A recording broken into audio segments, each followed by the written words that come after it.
have been granted the opportunity to present on the topic, how to reduce social inequality regarding education opportunities. One major problem in the German education system is that the socioeconomic status of a child affects its academic success.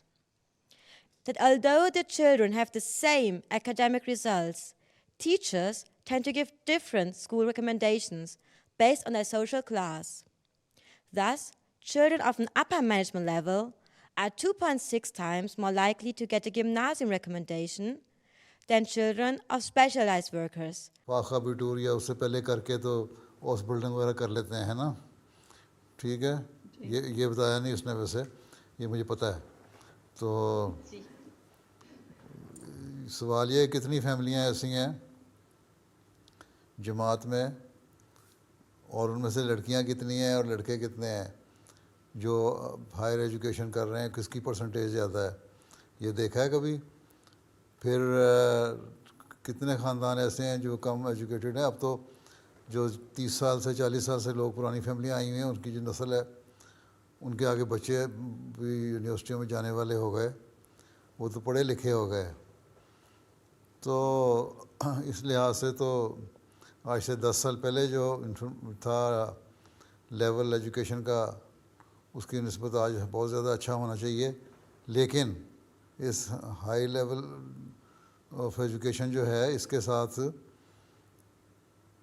یہ بھی دیکھنا چاہیے کہ جماعت سے attach بھی ہیں, دین سے اٹیچ بھی ہیں, یا صرف دنیا میں ہی پڑھ گئے ہیں, ایجوکیشن میں جا کے صرف دور ہٹ گئے ہیں, جماعت سے اٹیچمنٹ بھی ان کی ہے.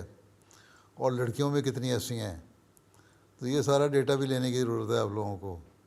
جو اسٹوڈنٹ ایسوسیشن ہے, اس کا کام ہے یہ انفارمیشن بھی لے, اور پھر اپنا ڈیٹا جو ہے اس کو کوآرڈینیٹ کرے جماعت کے اس کے ساتھ, شیئر کرے اپنی انفارمیشن, اور پھر ان کو دیکھیں کیا حل نکالا جا سکتا ہے کہ کس طرح بہتر کیا جا سکتا ہے. ان لوگوں کو جو کم ایجوکیٹڈ ہیں, ان کے بھی ایسے بعض ٹیلنٹڈ ہوتے ہیں بچے جو اچھی ایجوکیشن لے سکتے ہیں, ان کو کس طرح ہم انکریج کر سکتے ہیں کہ اچھی ایجوکیشن لیں, اور پھر ان کو جماعت کے ساتھ اٹیچ بھی رکھیں اور جماعت کے کام میں بھی لے کے آئیں.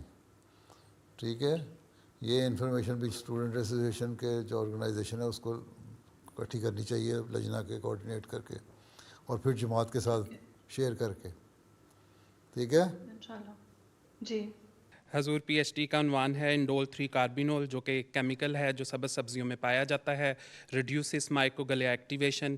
یہ مائکروگلیا ایک خاص قسم کے سیلز ہیں جو کہ بیماری کی حالت میں بہت زیادہ ایکٹیویٹ ہو جاتے ہیں. انڈول 3 کاربینول ان مائکروگلیا سیلز کی ایکٹیویشن کو روکتا ہے. ریٹینل ڈی جنریشن, جو کہ ویسٹرن سوسائٹی میں جس طرح ڈائبیٹک ریٹینوپیتھی ہے, اس میں بھی ریٹینل ڈی جنریشن ہوتی ہے. ایج ریلیٹڈ ماکولر ڈی جنریشن ایک بیماری ہے, اس میں بھی ریٹینل ڈی جنریشن ہوتی ہے, اس میں ریٹینا ڈی جنریٹ ہو جاتا ہے. خاکسار نے اس تھیسس کے اندر یہ چیک کیا ہے کہ بروکولی کے جو ایکسٹریکٹ میں ایک خاص کیمیکل پایا جاتا ہے جس کا نام انڈول 3 کاربینول ہے, کیا یہ مائکروگلیا کی ایکٹیویشن کو روکتا ہے یا نہیں روکتا. جو سبز سبزیوں میں پایا جانے والا یہ کمپاؤنڈ I3C, یہ جو ریٹینا کے اندر ڈینجرس سیل ہیں ان کی ایکٹیویشن کو روکتا ہے, ریٹینا کے سٹرکچر کو پریزرو کرتا ہے, اور اس کے ساتھ لائٹ ڈیمیج سے بھی بچاتا ہے. اس لیے جس طرح حضرت مسلم نے فرمایا نا, اسلامی اصول کی فلاسفی میں بیلنس خوراک جو ہے وہ ضروری ہے. نہ گوشت زیادہ کھاؤ, نہ سبزی زیادہ کھاؤ, نہ وہ کھاؤ, بیلنس ڈائٹ ہو تو یہ ساری چیزیں ہیں. اور پھر ویسٹرن سوسائٹی میں کیوں ہے, یہاں ایکسپوجر لائٹ کا زیادہ ہے یا ایکسپوجر کسی چیز کا زیادہ جس کی وجہ سے ڈیمیج ہوتا ہے ریٹینا. یہاں تو موسم ایسا رہتا ہے کہ بادل رہتے ہیں, اتنی کلیئر لائٹ بھی ہے. افریقہ میں بعض مہینوں میں اور جو ایشیا میں تو بہت زیادہ برائٹ لائٹ ہوتی ہے. اگر لائٹ کی وجہ سے ہونا ہے تو اس کی وجہ سے ڈیمیج ہونا چاہیے, یا کوئی اور وجوہات ہیں. تو پھر وہ کیا وجوہات ہیں جو ویسٹ میں ہیں اور ایسٹ میں اور افریقہ میں نہیں ہیں, یا یہ کوئی جینیٹک کریکٹر ہے؟ جی حضور, اس میں جینیٹکس بھی انوالو ہے. اس کے ساتھ ساتھ اس میں یہ ہے کہ جو لوگ 70 یا 80 سال سے زیادہ ہو جاتے ہیں انہیں یہ بیماری ہوتی ہے. ان ملکوں میں لوگوں کی عمریں زیادہ ہیں, اس وجہ سے ادھر یہ بیماری بھی زیادہ ہے. جو ایشیا میں یا افریقہ میں جن کی عمر 80-70 سال ہوتی ہے ان میں نہیں ہوتی, وہاں کے سیمپل لیے آپ نے؟ وہاں بھی تو دیکھنا پڑے گا نا جا کے.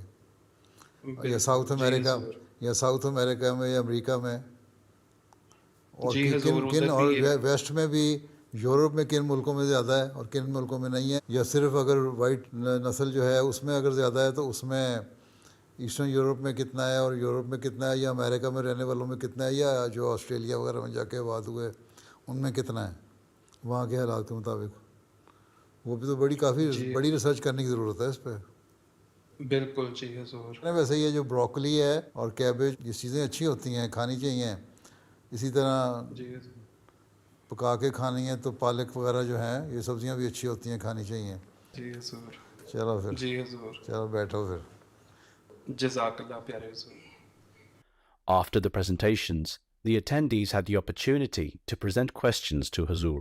میرا سوال ہے کہ اگر عورتوں کو پڑھائی یا نوکری کے سلسلے میں اکیلے کچھ دن سفر کرنا پڑے تو اسلامی نقطۂ نظر سے اس بارے میں کیا ہدایت ہے؟ اگر تو صرف مردوں کے ساتھ سفر کرنا ہے تو اوائڈ کرنا چاہیے، نہیں کرنا چاہیے. اور اگر آپ کی ٹیم میں کوئی 2-3 عورتیں بھی شامل ہیں اور وہاں جا کے پھر عورتوں نے علیحدہ رہنا ہے تو پھر ٹھیک ہے، سفر کرنے میں کوئی حرج بھی نہیں، کر سکتی ہیں.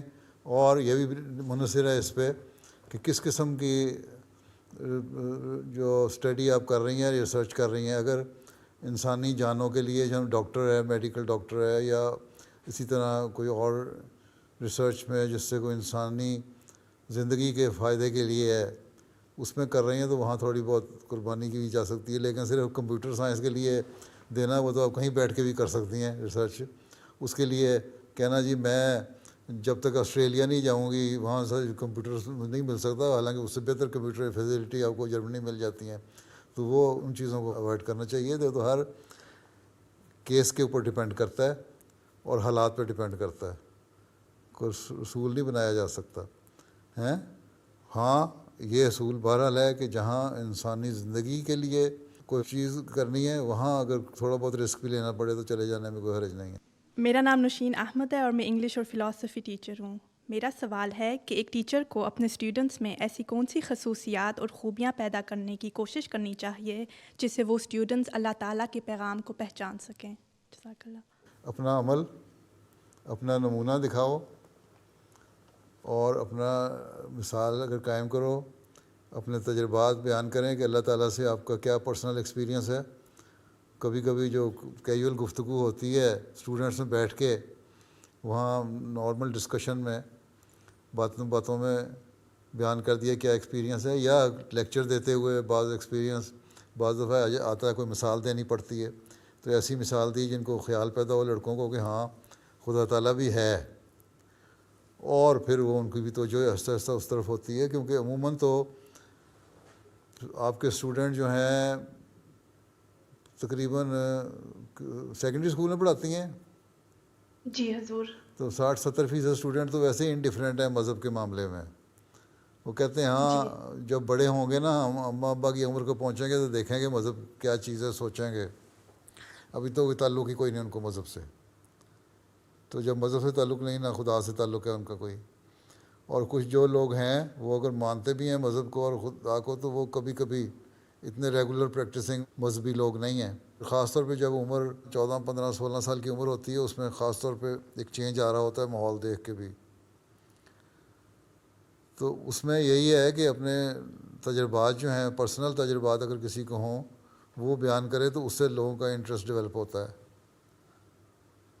ٹھیک ہے، تو اس کے لیے یہی ہے کہ آپ پہلے اپنا خود اللہ سے تعلق پیدا کریں، پھر باقیوں میں بھی کہانی میں بتا کے کریٹ کر سکتی ہیں انٹرسٹ. ٹھیک ہے نا؟ جی جزاک اللہ. ساری ذمہ داری آپ پہ پڑ گئی. چلو. متعدد اہم موضوعات مثلا میڈیسن، لاء، فارمیسی وغیرہ مکمل کرنے کے بعد ہم جلدی ایک محفوظ اور اچھی نوکری تلاش کر سکتے ہیں، تاہم شعبوں میں قابلیت حاصل کر کے اپنا ذاتی کاروبار بھی شروع کر سکتے ہیں. پیارے حضور رہنمائی فرمائیں کہ نوجوان گریجویٹس کو کون سا راستہ اختیار کرنا چاہیے. کیا ہمیں اپنی تعلیم مکمل کرنے کے بعد ابتدائی مرحلے میں جلدی ذاتی کام شروع کرنا چاہیے یا ایک محفوظ ملازمت حاصل کرنے کی کوشش کرنی چاہیے؟ بات یہ ہے کہ پہلے تجربہ حاصل کرنے کے لیے ملازمت بھی کر لو تو کوئی حرج نہیں ہے. زندگی ریگولیٹ ہو جاتی ہے ملازمت سے. بعض دفعہ بڑا ریلیکس ہو جاتا ہے انسان جو خود کر رہا ہو کام، سوائے اس کے کہ پہلے دن سے ہی پیسے پوسے آنے لگ جائیں تو پھر ٹھیک ہے، نہیں تو بعض دفعہ نہ آ رہے ہیں، انہوں نے کہا تو چلو ٹھیک ہے چلے جائیں گے، 2 گھنٹے دکان لیٹ کھول لی تو کوئی فرق نہیں پڑتا، سوائے اس کے پیچھے کوئی ایسا ہو خوف کہ ہاں ضرور جانا ہے۔ تو زندگی ریگولیٹ کرنے کے لیے 1-2 سال ملازمت کریں اور پھر پیسے بھی کما لیں، تو پھر اگر اپنے پیسے اتنے ہوں کہ اپنی فارمیسی شروع کر سکتے ہیں تو پھر ضرور کرنی چاہیے۔ اصل چیز تو اچھی بات یہی ہے کہ اپنا بزنس ہو، لیکن اپنی زندگی کو ریگولیٹ کرنے کے لیے کچھ تھوڑا سا ایسا کام ضرور کرنا چاہیے جہاں آدمی کچھ پابندیوں کے اندر گزارا کر رہا ہو، تو بہت سے تجربات ہو جاتے ہیں اس سے۔ پیارے حضور، میرا سوال یہ ہے کہ بطور ڈاکٹر اور موجودہ طب کے ساتھ اپنے مریضوں کے لیے قرآن پاک کو کیسے بطور شفا کے استعمال کیا جا سکتا ہے؟ صرف یہ کہنا وہ غیر احمدی پیروں کی طرح کہ جی میں نے یوں کر کے دم کیا، پھونک ماری اور قرآن کریم کا آیت کوئی گھول کے وہ مریض کو پلا دیا اور اس کو شفا ہو جائے، تو وہ کچھ نہیں ہے، وہ یوں ہی آزمانے والی بات ہے اپنے آپ کو بھی اور مریضوں کو بھی، اور اللہ تعالیٰ پہ بھی پھر بزدیاں پیدا ہوتی ہیں۔ بات یہ ہے کہ اللہ تعالیٰ نے فرمایا ہے کہ جو اسباب ہیں ان کو استعمال کرو۔ پہلے تو یہ دعا کریں کہ جو مریض آپ کے پاس آتے ہیں، یہ ریگولر دعا ویسے ہی کرتے رہنا چاہیے ایک ڈاکٹر کو، کہ جو مریض آتے ہیں ان کو علاج کے لیے مجھے اللہ تعالیٰ صحیح رہنمائی کرے، ان کی تشخیص میں صحیح طرح کر سکوں۔ جب صحیح طرح ڈائگنوز ہو جاتی ہے بیماری تو اس کے بعد پھر اس کے لیے جو بہترین سوٹیبل دوائی ہے وہ میرے دماغ میں آئے، میں اس کا علاج کر سکوں۔ اللہ تعالیٰ سے رہنمائی اس کے لیے مستقل مانگنی چاہیے ایک ڈاکٹر کو، ٹھیک ہے۔ اس کے بعد مریض کو دیکھیں، اپنے اوپر نہ سمجھیں کہ میں کچھ چیز ہوں، وہ شافی پڑھیں کہ اللہ تعالیٰ شافی ہے، ٹھیک ہے۔ اپنی پرسکرپشن لکھیں تو اس میں بھی وہ شافی لکھ دیا کریں اوپر، تاکہ ہر وقت آپ کے دماغ میں رہے کہ اللہ شافی ہے، اللہ تعالیٰ ہی شفا دینے والا، یہی قرآن شریف کہتا ہے نا، جب میں بیمار ہوں تو اللہ تعالیٰ شفا دیتا ہے۔ تو اللہ کو شافی سمجھ کے اس کا نسخہ لکھیں اور پھر نمازوں میں اس کے لیے دعا کریں، سجدے میں بھی، ٹھیک ہے، اپنے مریضوں کے لیے، یا مستقل ایک بنا لیں اصول کے روزانہ میں نے 2 نفل اپنے مریضوں کے لیے پڑھنے ہیں، ٹھیک ہے، اللہ تعالیٰ اس میں برکت ڈالتا ہے۔ تو باقی اپنے کلینک میں آتے ہیں یا جہاں بھی پریکٹس کر رہے ہیں وہاں آتے ہیں تو سورہ فاتحہ پڑھ لیا کریں، سورہ فاتحہ بھی شفا کی ہے اس میں، تو اللہ تعالیٰ آپ کی اہدنا الصراط المستقیم میں صحیح رہنمائی بھی کرتا رہے اور اللہ تعالیٰ اس کو شفا بھی دے۔ وہ پڑھیں، اپنا زندگی کا آغاز دعا سے کریں، سورہ فاتحہ پڑھ کے کریں، اور نمازوں میں دعا کریں، اور اس سے پہلے بھی اور بعد میں بھی دعا کریں، اللہ تعالیٰ فضل کرتا ہے۔ یہ کہنا کہ میں فلاں چیز قرآن کریم کو آیت گھول کے پلا دوں، وہ یہ پیروں والی باتیں ہیں، یہ ہمارے میں اندر نہیں ہے۔ میرا سوال یہ ہے کہ کئی یونیورسٹی کے طلباء پڑھائی کے ساتھ ساتھ مزید کام بھی کرتے ہیں اور پیسے بھی کما رہے ہوتے ہیں، اور عموماً ان کی آمدنی پڑھائی کے بعد اچھی ہو جاتی ہے۔ حضور، میرا سوال یہ ہے کہ یونیورسٹی میں زیر تعلیم احباب جو ہیں ان کو کس طرح مالی قربانی کے فوائد کی طرف بھی متوجہ کیا جا سکتا ہے؟ بات یہ ہے کہ بھی لفظ بول دیا آپ نے قربانی کا، قربانی کا تو مطلب یہی ہے کہ کچھ تکلیف میں ڈالو اپنے آپ کو، پھر کوئی کام کرو۔ قربانی کسے کہتے ہیں؟ قربانی کا مطلب یہی ہے نا، تکلیف میں ڈال کے کوئی کام کرنا۔ اگر آسانیوں سے کام ہوتا رہے تو اس کو قربانی تو نہیں کہتے۔ ہم کہتے ہیں ہم نے عید قربان پہ بکرے کی قربانی کی یا گائے کی قربانی کی، تو اس کے گلے پہ چھری پھیر کے قربانی کی نا، ٹھیک ہے۔ حضرت اسماعیل علیہ السلام نے اپنی قربانی پیش کی، حضرت ابراہیم علیہ السلام نے ان کو لٹا کے قربانی لینے لگے تو وہ اسی قربانی کے لیے تیار ہوئے تھے نا کہ چھری پھیریں۔ تو پہلے تو قربانی کا فلسفہ پتہ ہونا چاہیے، قربانی کے لفظ کا، قربانی کیا ہے۔ ایک طرف آپ کہتے ہیں قربانی، دوسری طرف کہتے ہیں کہ یہ تو میرے اپنے خرچ پورے نہیں ہو رہے، میں کس نہ کروں۔ تو پھر قربانی تو ہے ہی وہی کہ اپنے خرچوں کو کم کر کے، اپنی خواہشات کو کم کر کے، اپنی ضروریات کو کم کر کے اس کے دین کی خاطر کچھ خرچ کرنا، یا غریبوں کی خاطر کچھ خرچ کرنا، یا کسی دوسرے کے بہتری کے لیے کچھ خرچ کرنا، ٹھیک ہے نا۔ تو آمدنی جب ہوتی ہے آپ کی، اس میں اسٹوڈنٹ جو ہے وہ اپنی فیس کے اخراجات بھی پورے کر رہا ہوتا ہے، بعض دفعہ والدین نہیں دے سکتے، اور اپنے کھانے پینے کے اخراجات بھی پورے کر رہا ہوتا ہے بعض دفعہ، بعض دفعہ دوسری جگہ یونیورسٹی میں رہ رہا ہے تو وہاں کہیں فلیٹ میں یونیورسٹی ہاسٹل میں رہتے ہیں، وہاں بعض دفعہ اخراجات ہو جاتے ہیں، وہ پورے کر رہا ہوتا ہے. تو یہ چیزیں آپ کی ایک ریگولر انکم نہیں ہے، اس عرصے میں آپ پڑھ رہے ہیں، اس میں سے کچھ سیونگ کر کے اگر آپ کرتے ہیں، قربانی چندہ دیتے ہیں یا کسی غریب کی مدد کرتے ہیں یا کسی چیریٹی میں دیتے ہیں. اللہ تعالیٰ نے ایک جگہ فرمایا کہ جو تمہارے لیے آسان ہے وہ دو، دوسری جگہ فرمایا کہ قربانی کر کے دو، تیسری جگہ فرمایا کہ قربانی اس وقت تک ہے ہی نہیں جب تک تم وہ چیز قربان نہ کرو جس سے تم محبت کرتے ہو. تو حالات کے مطابق اللہ تعالیٰ نے قرآن کریم میں مختلف سبق دے دیے. لن تنالوا البر حتی تنفقوا مما تحبون، کہ نیکی وہ ہے ہی نہیں جب تک تم وہ خرچ نہ کرو جس سے تم محبت کرتے ہو. بالکل ٹھیک ہے نا. تو یہ تو آپ کو سوچنا پڑے گا کہ کس حد تک آپ کن حالات میں کس حد تک آپ نے قربانی کرنی ہے. باقی ریگولر چندہ بعض دفعہ نہیں دے سکتے تو منیمم جو ریکوائرمنٹ ہے، اگر مثلا ایک اسٹوڈنٹ موسی ہے تو اس نے بہرحال اپنے جو پاکٹ منی بنا کے کوئی نہ کوئی ظاہر ہے وہ رکھ لے گا. اگر وہ کما رہا ہے اتنا ریزنیبل کما رہا ہے کہ اس نے فیس بھی دے رہا ہے اور گھر کے خرچے بھی پورا کر رہا ہے تو پھر اس کو اپنی انکم پہ چندہ دینا چاہیے. اور اگر موسی نہیں ہے تو جتنا وہ دے سکتا ہے اتنی آسانی سے وہ دے سکتا ہے وہ دے لے. ٹھیک ہے. تو یہ ساری چیزیں ڈپینڈ کرتی ہیں. اسی طرح دوسری چیریٹیز ہیں ان میں جتنی آپ قربانی کر سکتے ہیں کریں. پہلی تو بات یہ ہے تربیت. اگر اچھی تربیت ہو، خدا تعالیٰ پہ یقین ہو، اعتماد ہو، اس پہ توکل ہو، اس کے حق ادا کیے جا رہے ہوں، نمازیں پڑھنے والا انسان ہو. پہلی چیز تو نماز ہے نا. تو اللہ تعالیٰ نے پہلے تو یہی بنایا نا، ایمان بالغیب کے بعد یقیمون الصلاۃ، کہ نمازوں کو قائم کرو، نماز پڑھو. پھر فرمایا نمازیں جو پڑھ لو اللہ سے تعلق پیدا ہو جائے پھر قربانی کرو. مما رزقناہم ینفقون، جو تمہیں اللہ تعالیٰ نے دیا ہے اس میں سے خرچ کرو. ٹھیک ہے. ٹھیک ہے. وہ جب تربیت ہو جائے گی، اللہ سے تعلق پیدا ہو جائے گا تو خرچ کرنے کی طرف آپ ہی جتنی آسانی سے کر سکتے ہو کرو گے، یا کم از کم خواہش پیدا ہوگی.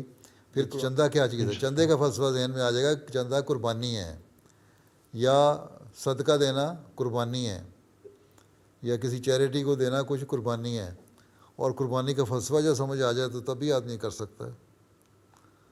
قربانی کا مطلب ہی تکلیف ہے. ٹھیک. تو تکلیف میں ڈالو گے تو کام ہوگا تھوڑا سا. اور کوئی بات نہیں ہے، اگر ایک برگر نہ کھاؤ ایک دن تو اتنے میں چندہ ادا ہو جاتا ہے خدا الحمدیہ کا. ضرور ہے. ٹھیک ہے نا. جی بالکل بالکل. چلو پھر. جزاکم اللہ. میرا سوال یہ ہے کہ بحیثیت احمدی مسلمان میں نے جرمنی میں رہتے ہوئے دیکھا ہے کہ جرمن باشندے انٹیگریشن پر بہت زور دیتے ہیں، اور جرمن زبان میں مہارت کو ہی انٹیگریشن کا ایک بنیادی پہلو سمجھا جاتا ہے. جبکہ حضور اقدس آپ نے اپنے خطاب میں فرمایا تھا کہ انٹیگریشن محض زبان سیکھنے تک محدود نہیں ہے، بلکہ ملکی قواعد و قوانین کی پابندی کرنے جیسے کئی اہم پہلوؤں پر محیط ہے. کیا حضور اقدس بعض ایسے نکات بتا سکتے ہیں جو میں یہاں کے باشندوں کو، خاص طور پر اپنے ساتھ جو کام کرتے ہیں ان کو، یا جن کو میں جانتا ہوں، بتا کر سمجھا سکوں کہ محض ملکی زبان کی مہارت حاصل ہونے سے ہی لازمی طور پر انٹیگریشن کے معیار کا اندازہ نہیں لگانا چاہیے؟ پہلی بات تو آپ کی پہلی ہی غلط ہے کہ مہارت حاصل کرنا. زبان آنا اور مہارت حاصل کرنے میں بڑا فرق ہے. لوکل جرمن لوگ جو ہیں، یہاں پلے بڑے جو ہیں، مقامی جرمن جو ہیں، ان کو اپنی زبان میں مہارت نہیں ہے تو آپ کو کہاں سے، آپ کو اردو پہ کب مہارت ہے؟ ٹھیک ہے. اس لیے مہارت بالکل علیحدہ چیز ہے. یہاں یہ ضرور وہ کہتے ہیں کہ ہاں تم کم از کم اتنا تو تمہیں آنا چاہیے کہ تم اپنا مدعا بیان کر سکو. کئی جج جو ہیں یہاں کے، جو کورٹ میں کیسز جاتے ہیں احمدیوں کے، اسائلم کے، وہ ان سے ایک دو لفظ پوچھتے ہیں کہ تم جرمن زبان میں کوئی فقرہ ہی بول دو. اگر کوئی فقرہ بول دے یا دو سوال ہی کر دے، جواب دے دے نا جرمن میں، تو کہتے ہیں ہاں چلو تم نے کوشش تو کی نا سیکھنے کی. تو وہ ان کے کیس انہوں نے پاس کر دیے. اس لیے ہر جگہ اصول ایک نہیں ہے کہ ضرور. وہاں بعض ریجڈ لوگ بھی ہیں جو کہتے ہیں تمہیں زبان نہیں آتی، تم نے اس مطلب کا اس لفظ کا مطلب نہیں آتا، اس کا مطلب نہیں آتا، اس کا لفظ کا استعمال نہیں آتا، یہ فقرہ تم نے صحیح نہیں بنایا. بعض ہوں گے ایسے کیسز بھی ہیں، لیکن عمومی طور پر تھوڑا بہت ٹوٹی پھوٹی جرمن بھی جن کو آتی ہے نا، ان کو لوگ کہتے ہیں واہ واہ کمال ہو گیا تم جرمن بول لیتے ہو، وہ اسی بات پہ خوش ہو جاتے ہیں. ٹھیک ہے، کم از کم اتنا ہونا چاہیے کہ آپ جب یہاں آئے ہیں، اس ملک میں آئے ہیں رہنے کے لیے، تو وہاں کی زبان تو سیکھیں. زبان سیکھیں گے تو اپنا جہاں مدعا بیان کریں گے وہاں آپ کے لیے تبلیغ کے میدان کھلیں گے. تبلیغ کے لیے بھی تو آپ کو ضروری ہے کہ اس جگہ کی زبان آنی چاہیے. یہ تو ٹھیک ہے اپنی جگہ، لیکن میں نے یہ بالکل نہیں کہا تھا کہ زبان نہ سیکھو اور باقی کام بہت سارے. میں نے کہا تھا کہ صرف ایک چیز نہیں ہے، ہاں زبان بھی آنی چاہیے، لیکن انٹیگریشن یہ بھی ہے کہ ہم اس ملک میں رہ رہے ہیں، ہم باہر سے آئے ہیں، اس ملک کی زبان سیکھنے کی بھی کوشش کر رہے ہیں، اور اس ملک کے قانون اور قواعد کی پابندی بھی کرتے ہیں، اور اس کے لیے ہم یہاں آ کر اپنا علم بڑھانے کی بھی کوشش کر رہے ہیں، اور اس کے لیے تاکہ ہم اس ملک کی خدمت کر سکیں. تو ایک شخص جو جرمن ہے اور یہاں رہتا ہے، اس کو زبان بڑی اچھی آتی ہے اور ملک کے قانون کی پاسداری نہیں کر رہا، اس کو توڑتا ہے، تو وہ باوجود جرمن کہلانے کے وہ ملک کے لیے فائدہ مند نہیں ہے. لیکن میں اگر مجھے جرمن زبان کے 2-4 لفظ آتے ہیں یا ٹوٹی پھوٹی جرمن زبان آتی ہے، صحیح طرح میں ابھی نہیں بیان کر سکتا کیونکہ میں نیا آیا ہوں، لیکن حب الوطنی من الایمان کے لحاظ سے جو میرے اندر جذبات ہیں ملک کی خدمت کرنے کے ہیں، اور میں کوشش کر رہا ہوں کہ ملک کی قوم کی خدمت کروں اور لوگوں کا ممنون احسان ہو جاؤں جنہوں نے مجھے جہاں رہنے کے لیے جگہ دی، اور میں ان کی خدمت بھی کروں. تو یہ انٹیگریشن ہے. ان کو بتاؤ کہ زبان سیکھنے کے لیے مجھے وقت چاہیے، وہ میں سیکھ رہا ہوں. ہاں لیکن اس کے علاوہ میرے اندر جو میری تعلیم ہے وہ مجھے یہ کہتی ہے کہ تم نے وطن سے محبت کرنی ہے، اور وطن سے محبت کا تقاضا یہ ہے کہ میں ملک کے جو قانون ہیں ان کی پاسداری کروں، اور ملک سے محبت کا تقاضا یہ ہے کہ ملک کی بہتری کے لیے میں جو میرے اندر صلاحیتیں ہیں ان کو میں بروئے کار لاؤں، ان پہ کام کروں. ملک سے محبت کا تقاضا یہ ہے کہ میں جس حد تک ملک کو فائدہ پہنچا سکتا ہوں اس کو پہنچاؤں. تو یہ چیزیں جب آپ بتائیں گے لوگوں کو تو ان کو سمجھ آ جاتی ہے، اور 70-80 بلکہ 90% لوگ سمجھ جاتے ہیں اس کو. باقی کچھ نہ سمجھنے والے بھی ہوتے ہیں، ضروری تو نہیں اب 100% کو نہیں اب کسی کو قائل کر سکتے. دنیا میں کہیں نہیں ہوا کہ جو سوشل تعلقات ہیں ان میں 100% نمبر آپ حاصل کر لیں. ٹھیک ہے، آپ زبان سیکھیں، زبان سیکھنے کے ساتھ باقی باتیں بھی کریں.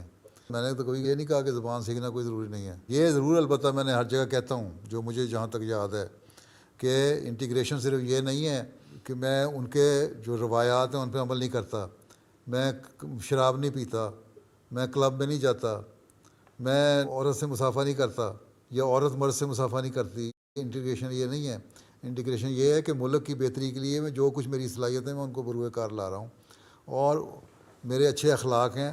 میں ہر جرمن مرد ہو یا عورت اس کی بہتری کے لیے اور اس کو فائدہ پہنچانے کے لیے کام کرتا ہوں. اور اس کے ساتھ ساتھ جو زبان سیکھنے کا جہاں تک تعلق ہے وہ بھی اگر سیکھ سکتا ہوں تو سیکھ رہا ہوں.